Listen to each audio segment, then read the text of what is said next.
Hello बच्चों, तो आज हम आप लोगों के लिए एक नया गद्यांश लेके आए हैं। इससे पहले भी मैंने आप लोगों के लिए गद्यांश का एक वीडियो अपलोड किया था जिसमें हम लोगों ने कुल मिला के 5 गद्यांश आपको बताए थे। तो आज का ये जो गद्यांश है ये बहुत अच्छे गद्यांश है। इसमें मैंने बहुत यूनिक गद्यांश लिया है। आप कहीं भी इस तरह के गद्यांश देखने के लिए नहीं पाएंगे। बिल्कुल इसी तरह आपके पेपर में गद्यांश आएंगे। जैसा कि आप लोग को पता है कि आपके JNV के क्लास 6 एग्जामिनेशन में 4 गद्यांश आने वाले हैं, ठीक है ना। तो 4 गद्यांश आने वाले हैं, तो आपको वो इसी तरह के गद्यांश रहते हैं आपकी बुक में जो बहुत बहुत कॉमन रहता है। लेकिन गद्यांश जो मैंने इसमें पूछा आप देखिएगा किस तरह के गद्यांश आपके पेपर में आते हैं, और आप मान के चलिए कि कुछ इन्हीं तरह के गद्यांश आएंगे भी। तो यदि आप अपने एग्जामिनेशन में गद्यांश के पूरे नंबर को सिक्योर करना चाहते हैं, JNV में एक सीट सिक्योर करना चाहते हैं, तो हम यहाँ भी आप अभी लेवल देख लीजिएगा कि किस तरह के गद्यांश मैंने यहाँ पे देखे हैं। लेवल देखिएगा कि किस लेवल का है ये, ठीक है। आपके उसके बाद प्रीवियस ईयर क्वेश्चन पेपर से मिलाइएगा क्या सच में ऐसा आया भी है कि नहीं आया, देखिएगा फिर हमें बताइएगा। और यदि आप और भी गद्यांश हमसे चाहते हैं तो बच्चों हमने इसके लिए एक बहुत ही लो कॉस्ट रखी है, 99 रुपीज़। 99 रुपीज़ में आपको 10 गद्यांश मिल जाएंगे। अगर आप लोग चाहते हैं तो स्क्रीन पे दिए गए नंबर पे संपर्क करें। आई मीन टू से स्क्रीन पे जो नंबर आपको दिख रहा होगा आप उस नंबर पे मैसेज करें और आप वहाँ लिख के भेज दें कि हमें 10 गद्यांश चाहिए। तो आपको उसी नंबर पे करना होगा 99 रुपीज़, फिर आपको 10 गद्यांश मिल जाएगा।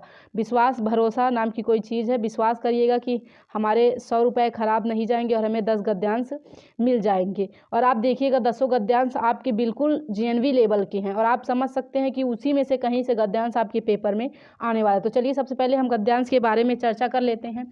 तो यहाँ सबसे पहले आइए देखते हैं, कह रहा है अंत में मैंने कहा, गद्यांश की शुरुआत हुई है कि 2 व्यक्ति बात कर रहे हैं और बताया है उसने कि अंत में मैंने कहा भाइयों हम अपनी प्राथमिक पाठशाला में इससे भी अधिक काम कर सकते हैं। कह रहा है कोई व्यक्ति है वो कह रहा है कि अंत में मैंने क्या कहा कि भाइयों हम प्राथमिक जो हमारी पाठशाला है उसमें इससे भी अधिक काम कर सकते हैं। इतना काम कर सकते हैं कि वर्तमान प्राथमिक शिक्षा का रूप ही बदल जाए, काया पलट ही हो जाए। मतलब कह रहा है इतना ज़्यादा काम कर सकते हैं कि आज की जो प्राथमिक शिक्षा है उसकी काया पलट जाए, मतलब जैसी है स्थिति बिल्कुल से अलग हो जाए। लेकिन बात यह है कि इसके लिए काम करने वालों की ज़रूरत है। कह रहा है प्राथमिक शिक्षा की काया पलटने के लिए हमें काम करने वालों वर्कर्स की ज़रूरत है। दुनिया की जो आज सूरत है वह पहले नहीं थी। वे बता रहा है कि दुनिया की जो सूरत आज है वह पहले नहीं थी। सूरत बदलने का यह काम मनुष्यों ने ही तो किया है। कह रहा है कि सूरत बदलने का यह काम मनुष्यों ने ही तो किया है ना। बता रहा है कौन? वही व्यक्ति जो अपने भाइयों से कह रहा है। आवश्यकता है लगन की। किसकी हो सकता है? लगन की हो सकता है। यदि आपको बदलने हैं अपनी प्राथमिक, उन लड़कों को जो भी बात कर रहे हैं, अगर उनको अपनी प्राथमिक शिक्षा की सूरत बदलनी है तो उसकी सबसे किसकी आवश्यकता है? लगन की, प्रखर आत्मविश्वास की, अखंड एक निष्ठता की। मतलब ऐसी एक निष्ठता जो कभी टूटे ही ना, अखंड। यह ज़रूरी नहीं है कि अंग्रेजी पढ़े लिखे ही अच्छे प्रयोग कर सकते हैं। वो लड़का कह रहा है कि ये ज़रूरी नहीं है। लेखक कह रहा है, मान लीजिए लेखक मान लेते हैं उस लड़के को, तो वो कह रहा है कि ये ज़रूरी नहीं है कि जो अंग्रेजी पढ़ लेते हैं लिख लेते हैं वही लोग अच्छा काम करें। यह तो थोथी बात है। मतलब थोथी मतलब झूठी होती है या फिर बहाना करने के लिए, ठीक है। कहते हैं कि यार मुझे इंग्लिश नहीं आती, मैं कुछ कर नहीं पाऊँगा, मैं हिंदी मीडियम से पढ़ा हूँ, मेरी इंग्लिश कमज़ोर है तो मैं अपनी ज़िंदगी में कुछ नहीं कर पाऊँगा, नौकरी नहीं कर पाऊँगा, अपना ड्रीम नहीं पूरा कर पाऊँगा। ये सब बेतुकी बातें हैं, थोथी बातें होती हैं, ठीक है। अगर आपके दिल में लगन है, दृढ़ निश्चय है तो आप कुछ भी कर सकते हैं। इसी प्रकार बच्चों आप लोग बिल्कुल दृढ़ निश्चय ले लीजिए कि मुझे नवोदय पास करना है। अगर आपके दिल में लगन है तो समझ लीजिए आप पास हो जाएंगे। जब आदमी कुछ करना नहीं चाहता तब ऐसे ही बहाना बनाता है। अगर मतलब वो जब उसको कुछ नहीं करना रहता तब यही बहाना देगा, यार मेरे यहाँ लाइट नहीं है, मैं बुक नहीं खरीद सकता, मैं बहुत गरीब हूँ, ये वो बहुत सारे बहाने बनाने लगता है। लेकिन इन्हीं बहानों से जो निकल के आता है वही सफलता की ओर बढ़ता है, ठीक है। चलिए आगे गद्यांश में क्या कह रहा है? बहाने बनाने लगता है। फिर कह रहा है सच, आगे देखिए, सच्ची चीज़ दिल की लगन होती है। देखिए क्या कह रहा है, सच्ची चीज़ दिल की लगन होती है। कुछ नहीं, आपके पास कुछ नहीं है, यदि आपके दिल में आग है अपने सपनों को लेकर, जुनून है कि मुझे करना है ये, तो आप कर लेंगे चाहे आपके पास कुछ भी ना हो, ठीक है, पैसा मतलब इतना भी नहीं कि बुक ही नहीं है, आप कहाँ से कर लोगे। वह लगन जो किसी चीज़ के लिए, यहाँ पे बच्चों होगी तड़पने, ठीक है, तड़पाने वाली हमारी आत्मा से हमें प्राप्त होती, मतलब ऐसी लगन जो किसी चीज़ के लिए तड़पाने वाली हमारी आत्मा के अंदर से आती है। अगर वो लगन तुम में है तो तुम कुछ भी कर सकते हो, कुछ भी, एनीथिंग्स। एक कमज़ोर बच्चा भी कुछ भी कर सकता है जो चाहे वो, लेकिन हार्डवर्क सबसे ज़्यादा जरूरी है। और चंपकलाल जी, परिणाम की चिंता प्रयोग करने वालों को जितनी होती है उतने दूसरों को हो ही नहीं सकती है। और कह रहा है कि लेखक कह रहा है चंपकलाल जी से कि चंपकलाल जी, परिणाम की चिंता जितनी जिसने प्रयोग किया है उसको होती है ना, उतनी कभी दूसरों को नहीं हो सकती। आगे कह रहा है आप वेतन वृद्धि की इच्छा से अच्छे परिणाम की चेष्टा करते हैं। वो कह रहा है चंपकलाल से लेखक कि आप सोचते हैं कि वेतन में वृद्धि कर देंगे तो हमें परिणाम भी अच्छे आएंगे। मैं प्रयोग के लिए प्रयोग करता हूँ, वो प्रयोग के लिए प्रयोग करता है जिससे मेरा उद्देश्य सिद्ध हो और कार्य क्षेत्र क्या हो जाए, व्यापक, मतलब बड़ा हो जाए। मुझे चिंता रहती है कि कहीं मेरी निसफलता मेरे बाद प्रयोग करने वालों के लिए बाधक न बन जाए।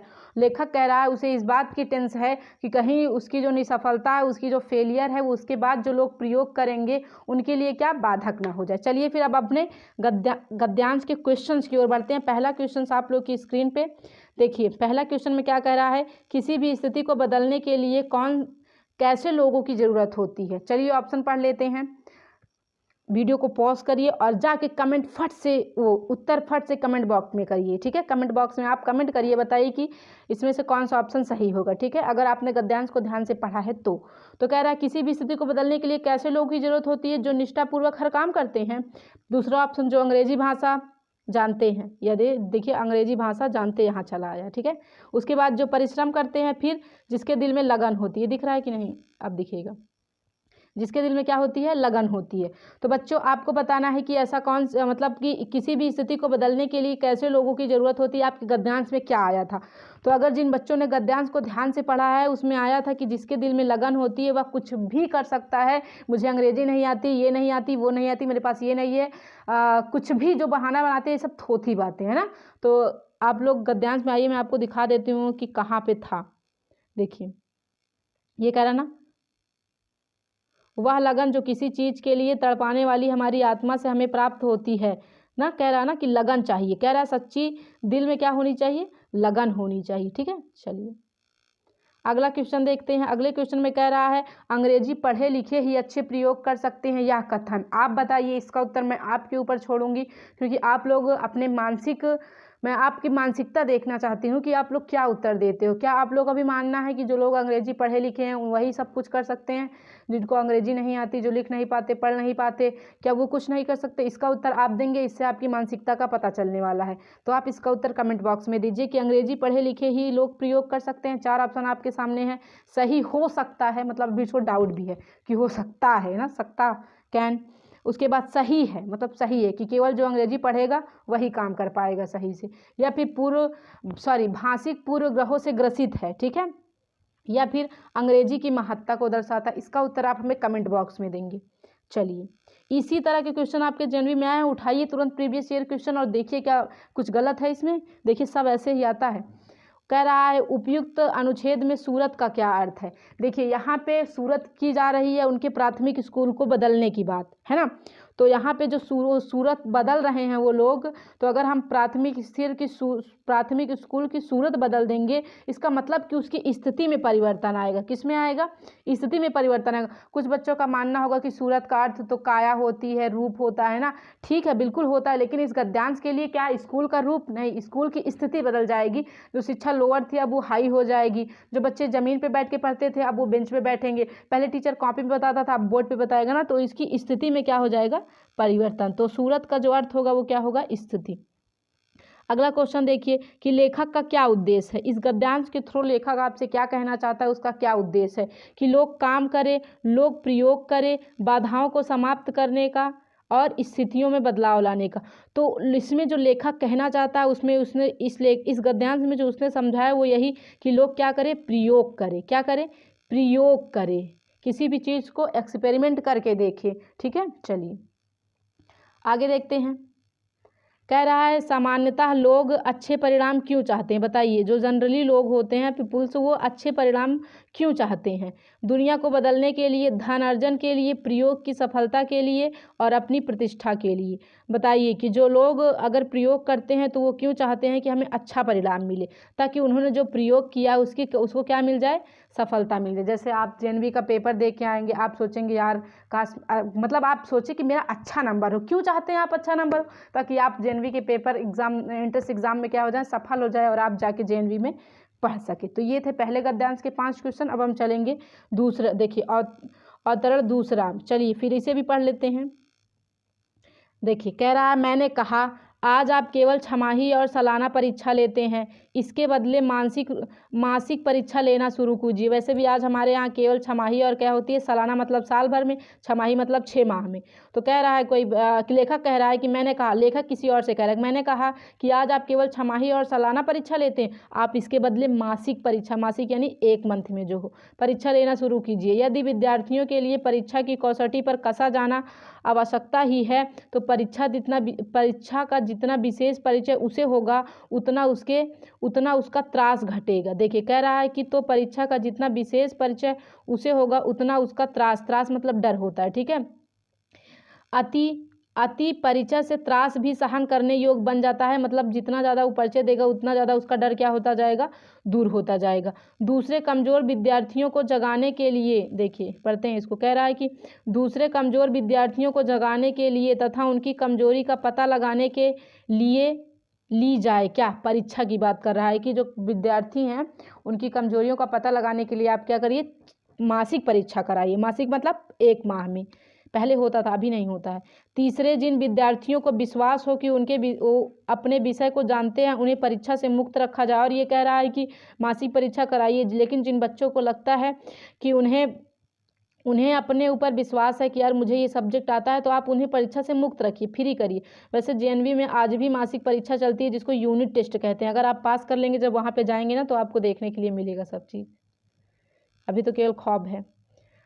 परीक्षा से मुक्त रखा जाए। विद्यार्थी स्वेच्छा से अपनी कमजोरी के जांच के लिए परीक्षा दे सकता है। स्वेच्छा मतलब अपनी मर्जी से, ठीक है। उन्हें समझा दिया जाए कि अपनी कमजोरी की यहाँ पे जांच होगा, ठीक है, जांच नहीं करेगा। क्या लिखा है, उन्हें समझा दिया जाए कि जो अपनी कमजोरी की जांच नहीं करेगा उसे कमजोरी दूर करने का मौका नहीं दिया जाएगा। मतलब विद्यार्थियों से आप कहिए कि सभी लोग परीक्षा दे ताकि आपकी कमजोरी का पता चले। अगर आप लोग अपनी कमजोरी को दूर नहीं करोगे तो फिर प्रॉब्लम हो जाएगी ना आपके लिए। परीक्षा उन्हीं विषयों की ली जाए जो परीक्षा द्वारा जांचे सके, मतलब उन्हीं विषय की परीक्षा लीजिए जिस परीक्षा कराने लायक जो हो, ठीक है। कह रहा है बाकी विषयों की परीक्षा से सुमुक्त रखा जाए, मतलब मुक्त रखा जाए, उन विषयों की परीक्षा ना कराई जाए। आगे क्या कह रहा है देखिए, आगे कह रहा है और परीक्षा का समय विद्यार्थियों के पाठ्य पुस्तक देखकर उत्तर देने की स्वतंत्रता भी दी जाए। और जब परीक्षा ले टीचर तो उनका पाठ्य पुस्तक देखे, मतलब जिस भी विषय का पेपर है उसकी किताब देखे, उत्तर देखे और फिर उसके अनुसार उन्हें उत्तर देने का स्वतंत्रता भी दिया जाए। फिर कह रहा है कि हम उनसे कह दे कि जो चीज़ याद ना हो उसे पुस्तक में देख लो। मतलब कह रहा है कि आप परीक्षा ऐसे कराइए और विद्यार्थी से कहिए कि जो चीज़ तुम्हें नहीं आती उस टेस्ट में, जो तुम टेस्ट दे रहे हो, अगर तुम्हें कुछ नहीं आ रहा है तो तुम अपनी पुस्तक से क्या कर लो, खोल के दो और फिर देखो। कह रहा है ना कि पुस्तक से देख लो और फिर जवाब दो। जो जुबानी ना कह सके वो किताब में से देख कर समझाएं। मतलब अगर आप कुछ समझा नहीं पा रहे हैं तो आप किताब में से देख के समझाइए। जवाब देते समय विद्यार्थी पाठ्य पुस्तक का कैसा उपयोग करता है, इसी में तो उसकी परीक्षा है। मतलब ये लेखक कह रहा है कि आप परीक्षा लो लेकिन उसे बुक भी दो, कि अगर तुम्हें नहीं आ रहा है तो तुम उस बुक का प्रयोग कर लो और फिर देखिए कि बच्चे बुक का किस तरह से इस्तेमाल कर रहे हैं, यही उसकी क्या हो जाएगी, परीक्षा हो जाएगी। चलिए पहला क्वेश्चन हम गद्यांश का देखते हैं। तो पहला क्वेश्चन कह रहा है कि अति परिचय से त्रास भी सहन करने योग्य बन जाता है। वाक्य का अर्थ, मतलब बहुत ज़्यादा अगर परिचय देगा, अति मतलब ज़्यादा होता है, अगर अति परिचय देगा तो त्रास भी सहन करने योग्य मतलब बन जाता है, मतलब उसका डर भी क्या हो जाएगा, दूर हो जाएगा। तो यहाँ क्या लिखा है, बार बार परीक्षा, भाई परीक्षा देना नहीं, यहाँ परिचय देना, तो ये तो पहले ही गलत हो गया। फिर कह रहा है बार बार परिचय से डर दूर हो जाता है। बच्चों यही ऑप्शन बिल्कुल करेक्ट होगा कि अति परिचय से त्रास भी सहन करने योग्य हो जाता है। बाकी आप दोनों ऑप्शन भी एनालाइज कर सकते हैं कि क्या इसमें गलत है। तो देखिए तीसरे ऑप्शन में क्या कह रहा है कि अच्छी तरह से परिचय होने के बाद चीज़ें कोई परेशानी खड़ी नहीं करती। ऐसा नहीं है भाई साहब, और बाकी चीज़ में तो परेशानी आएगी ही आएगी। कह रहा अच्छी तरह से परिचय होना त्रास को समाप्त, ना त्रास कभी समाप्त नहीं हो सकता, लेकिन आपके बार बार जो किसी चीज़ को करने से उसका त्रास समाप्त हो सकता है, बाकी चीज़ों के लिए त्रास तो आपके अंदर रहेगा ही रहेगा। दूसरा क्वेश्चन देखिए क्या कह रहा है, परीक्षा का उद्देश्य है। दूसरा क्वेश्चन कहा जा रहा है परीक्षा का क्या उद्देश्य है, या फिर परीक्षा का उद्देश्य है बच्चों को नियमित रूप से जांचना। दूसरा ऑप्शन बच्चों की कमजोरी का पता लगाना ताकि उन्हें दूर किया जा सके। बच्चों को डराना ताकि ढंग से पढ़ाई करे।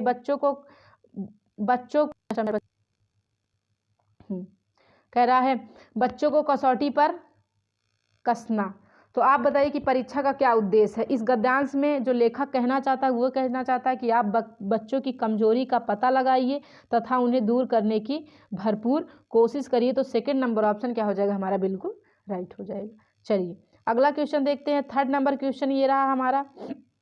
क्वेश्चन पढ़ते हैं, देखते हैं क्या कह रहा है। कह रहा है कि लेखक परीक्षा के प्रति उदारवादी व्यापक दृष्टिकोण रखता है। उदारवादी मतलब बहुत मारपीट वाला टीचर नहीं है, बहुत मतलब अच्छे से समझाता है, जो नहीं आता देख लो ना। व्यापक मतलब बड़ा।